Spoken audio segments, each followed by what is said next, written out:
یہ چاہوں گا آپ کے نوٹس میں بھی کہ اس سینٹ کی کیا حیثیت ہے.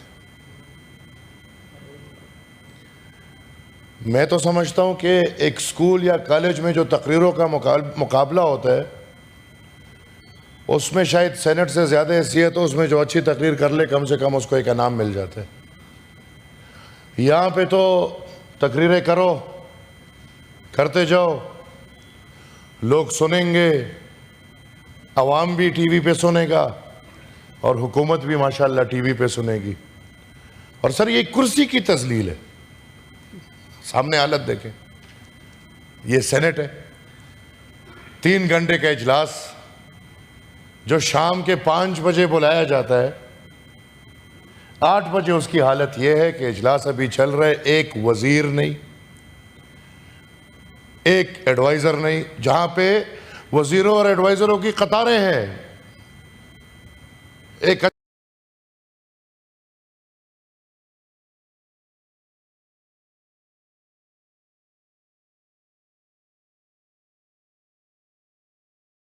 اچھے مرغوں کے فارم میں اتنے انڈے نہیں ملیں گے جتنے پاکستان میں آپ کو وزراء اور حکومت تصویروں کے تھرو ہماری بات سن لیں. سر پاکستان کی تاریخ میں یہ ایڈیٹنگ کا مزہ اتنا آ گیا ہے کہ پچھلی تقریر میری سینٹ کے فلور پہ ایڈٹ ہوئی پڑی ہے. آزادی اظہار رائے کی حالات یہ ہیں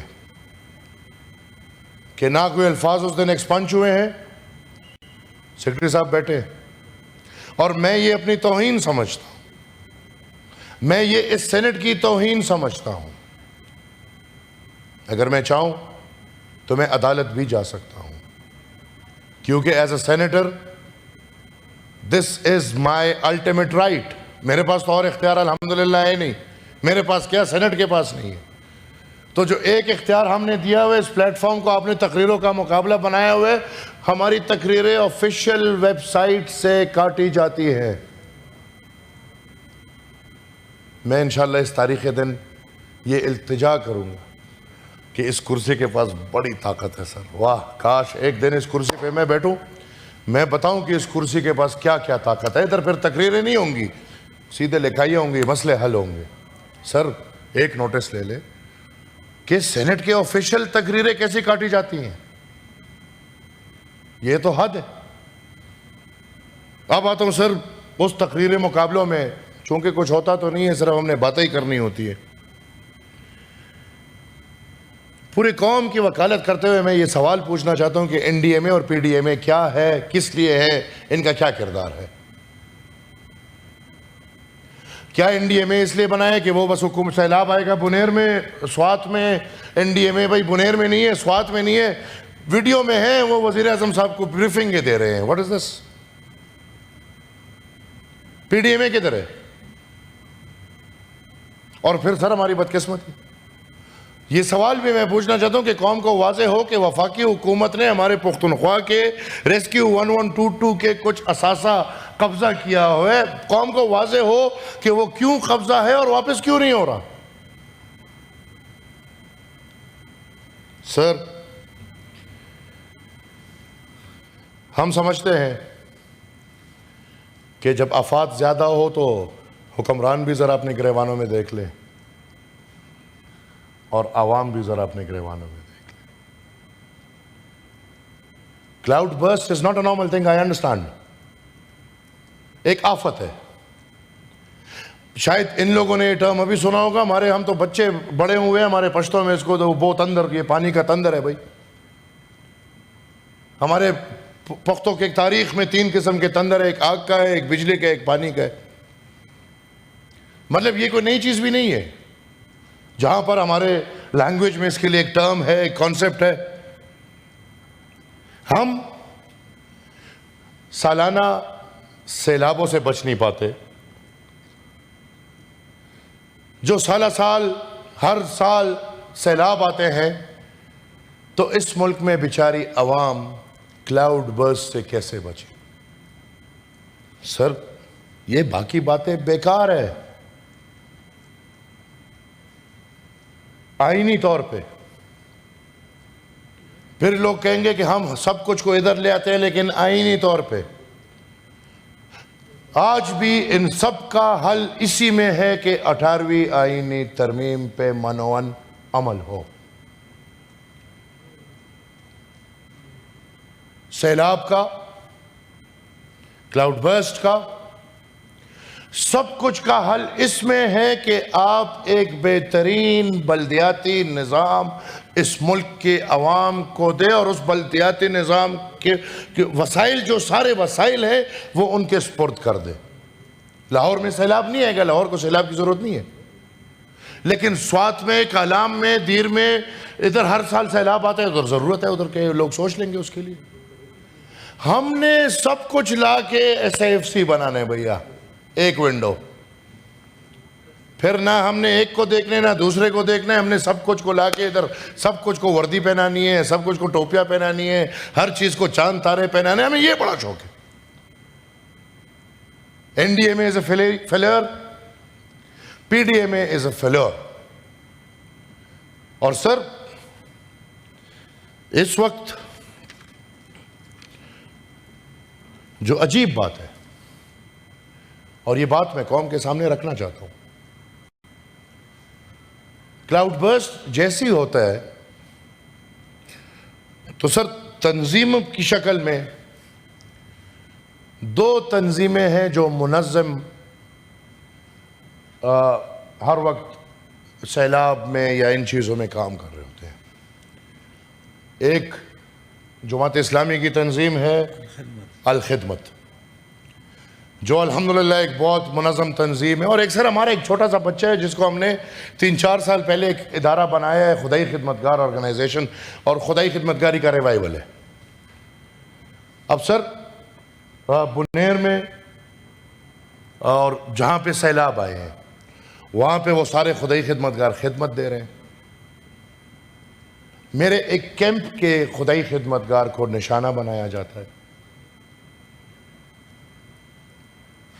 آج تک اس کی نہ کوئی ذاتی دشمنی، کل یہ ہوا ہے سر، نہ کچھ اور، ہمیں پتہ نہیں چلتا. میرا ایک خدائی خدمتگار جو کہ ایک ڈاکٹر بھی ہے اور وہ بنیر میں خدمت کر رہا ہے، اس نے اپنا اکاؤنٹ نمبر دیا تھا کہ میں آلریڈی آن دا فیلڈ ہوں، میں خدمت کر رہا ہوں، تو جس کو جو کرنا ہے وہ، تو ہمارا سب لوگ ادھر کر رہے ہیں. آپ یقین نہیں کریں، بینک والوں نے اس کو بولا ہے، اور بینک والوں نے کہا کہ یہ اکاؤنٹ بند کرو. اس نے بولا بھائی یہ تو ریلیف ورک کے لیے میں استعمال کر رہا ہوں. اس نے بولا ہمیں اداروں کی طرف سے حکم ہے یہ اکاؤنٹ بند کرو. میرے خدائی خدمتگار کے کیمپس جہاں لگے ہوئے ہیں، باقاعدہ ایڈمنسٹریشن آ کے ان کو کہہ رہی ہے کہ یہاں سے اٹھ کے چلے جاؤ. یہ کیا ہے؟ مطلب ہماری خدائی خدمتگاری بھی اس ریاست کو قابل قبول نہیں. And I want this chair to take notice of this. کل کو آپ کی قوم میں پھر خدمت کا جذبہ بھی نہیں ہوگا. لوگ کہیں گے ہم خدمت کرنے کے لیے نکلتے ہیں، لوگ ہمیں نشانہ بناتے. اب یہ کیا دہشت گرد ہے، کیا ہے؟ سر I need کہ آپ پلیز، اور ہم سر جب تک ہم سینٹ کو، نیشنل اسمبلی کو اور پروونشل اسمبلی کو خالص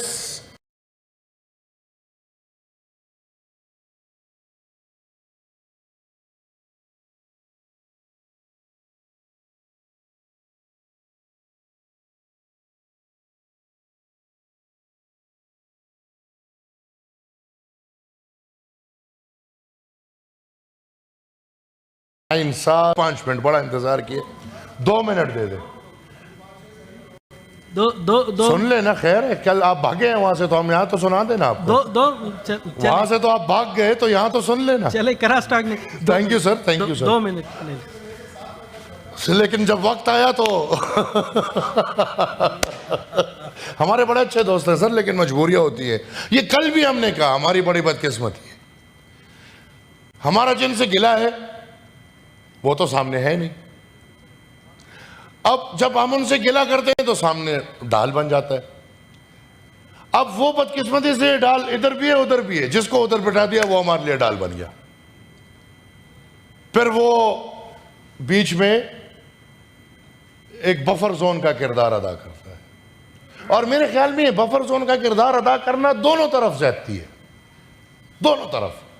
آپ غلط وکالت کرتے ہیں اور سر نہ جھکیں اتنا، وہ ان کو آپ جتنا جھکیں گے وہ آپ کو اور جھکائیں گے، آپ جتنا جھکیں گے وہ آپ کو اور جھکائیں گے. کس حد تک جھکیں گے؟ کیا 24 نکات جو کل کی اے پی سی میں تھے کیا وہ آپ نہیں مانتے؟ کیا آپ یہ نہیں مانتے کہ اس ملک میں ٹیررزم نہیں ہونا چاہیے؟ کیا آپ نہیں مانتے کہ اس ملک میں جبری گمشدگیاں نہیں ہونی چاہیے؟ کیا آپ نہیں مانتے کہ اس ملک میں سیاسی قیدی جو ہے یہ نہیں ہونے چاہیے اور سب کو باہر ہونا چاہیے؟ کیا آپ نہیں مانتے کہ اس ملک میں سیاست پہ آزادی ہونی چاہیے؟ کیا آپ نہیں مانتے کہ اس ملک میں میڈیا پہ آزادی ہونی چاہیے؟ کیا آپ نہیں مانتے کہ آئین پہ عمل ہونا چاہیے؟ کل ہمیں سنایا جا رہا تھا کہ آپ غیر آئینی بات کر رہے ہیں. بابا جو حکومت پہ بیٹھتا آئین پہ عمل نہیں ہوتا.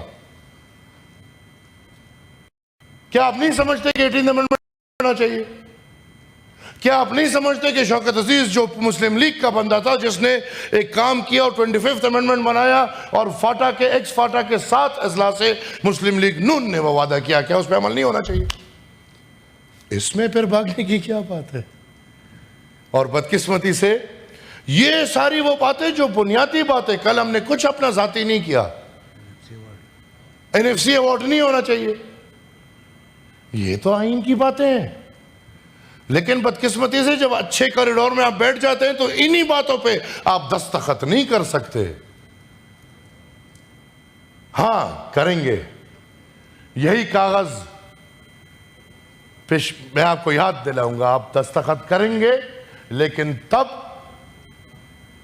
جب ہائیبرڈ ریجیم پرو میکس سے بھی آگے چلا جائے اور اس ریاست کو آپ سے مزید جھکنے والے سیاستدان مل جائیں تو پھر شاید آپ بھی ہمارے ساتھ بیٹھ کے ان سب چیزوں پہ دستخط کریں گے. سر میں نے ایک شہید پہ اس حکومت کو ریکویسٹ کی ہے، بار بار ریکویسٹ کی ہے کہ ایک جوڈیشل انکوائری کمیشن، یہ نہیں بنا پا رہے.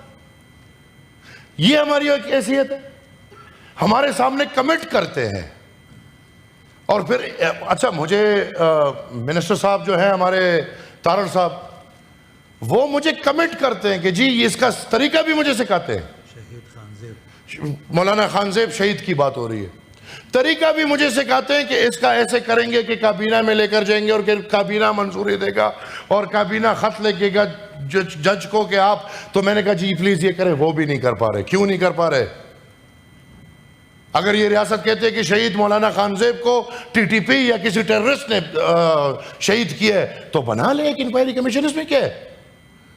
لیکن نہیں، اس ریاست کو پتہ ہے کہ مولانا خانزیب شہید کو نہ ٹی ٹی پی نے شہید کیا ہے نہ کسی اور نے. جس نے شہید کیا ہے پھر وہ سامنے آئیں گے. لہٰذا ایک جوڈیشل انکوائری کمیشن اس حکومت سے نہیں بن پا رہا. میں آپ کو ریکویسٹ کرتا ہوں، آپ سر بہت عزت دار، آپ نے بڑی سختیاں جھیلی. مجھے بڑی فکر ہوتی ہے ان مسلم لیگ کے ورکرز کی جنہوں نے قید و بند سہے ہیں ووٹ کو عزت دو کے لیے. سر آپ کی سیاست ایک وزارت عظمیٰ تک نہیں ہونی چاہیے. آپ کی سیاست 5 سال یا 10 سال کے اقتدار تک محدود نہیں ہونی چاہیے. 10 سال بعد کیا مسلم لیگ نون ختم ہوگی؟ میں نہیں سمجھتا. لہٰذا میں سمجھتا ہوں کہ آپ کم سے کم وہ وقت نہ بلائیں جس وقت آپ ایوان اقتدار سے باہر ہوتے ہیں اور پھر آپ ہی کی دل میں جو باتیں ہوتی ہیں. آج اگر ہم وہ باتیں کرتے ہیں تو کل سے یہ چل رہا ہے ہم نہ پاکستان کے خلاف ہے، نہ آئین پاکستان کے خلاف ہے، نہ پاکستان کے وجود کے خلاف ہے، نہ ہمیں کسی ادارے سے تکلیف ہے، نہ ہماری کسی کے ساتھ ذاتی دشمنی ہے. ہم اگر پاکستان کو مانتے ہیں تو وہ پاکستان ہے جو 73 کے آئین پہ بنا ہوا ہے. ہم اس پاکستان کے آئین کے اندر جس ادارے کا جو مقام ہے وہ ادارہ اپنے مقام پہ جائے ہمارے لیے سب پیارے ہیں، فوج کے جوان ہمارے لیے پیارے ہیں، ہمارے لیے ہر ادارہ پیارا ہے، لیکن ہر ادارہ اپنا کام کرے۔ اب اگر میں سیاستدان وردی پہن کے بندوق اٹھا کے بارڈر پہ جاؤں تو میں لوگوں کو برا لگوں گا، اسی طرح اگر وردی والے آ کے ہمارا کام کریں تو پھر آپ لوگوں کو برا لگتے ہیں۔ Thank you very much. بہت شکریہ۔ سینیٹر ندیم احمد بھٹو صاحب۔ شکریہ جناب چیئرمین، میں سب سے پہلے آپ کو مبارکباد دینا چاہوں گا اور آپ کے علم میں اضافہ کرنا چاہوں گا کہ آپ اس ایوان کے لاڈلے ممبر ہیں۔ آپ کے لیے اس ایوان نے 9 دفعہ تھمپنگ کی ہے، تو آپ وہ واحد چیئرمین ہیں جس کے لیے اس ایوان میں 9 دفعہ تھمپنگ ہوئی ہے۔ آپ کو بہت بہت مبارک ہو۔ اس کے بعد میں سینیٹر محسن عزیز صاحب کے موشن پہ بات کروں گا۔ بہت اچھا موشن ہے اور وقت کی اہمیت کے حساب سے انہوں نے جو بر وقت جو ہے یہ موشن سبمٹ کیا۔ میں صرف توجہ دلانا چاہوں گا چیئرمین صاحب اس ایوان کی کہ بین الاقوامی جو ماحولیاتی ادارے ہیں بہت عرصہ سے یہ بتاتے آ رہے ہیں اور یہ تنبیہ کرتے آ رہے ہیں، اور یہ جو بین الاقوامی اداروں کی رپورٹس ہیں کہ پاکستان ان 10 ممالک میں شامل ہے جو ماحولیاتی تبدیلی کا سب سے زیادہ شکار ہے۔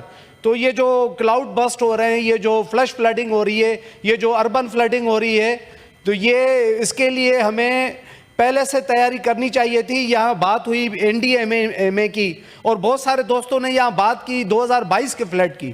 میں تھوڑا سا اور ماضی میں لے کے جانا چاہوں گا۔ 2010 میں بھی سپر فلڈ آیا تھا، 2011 میں بھی فلڈ آیا تھا، اور اس سے بھی خیبر پختونخوا اور صوبہ سندھ اور پنجاب کے بہت سارے حصوں کو اس سے نقصان ہوا تھا۔ تو یہ ہمارے لیے الارمنگ سچویشن جو رہی ہے یہ 2010 سے رہی ہے، جب پہلا اس وقت سپر فلڈ آیا۔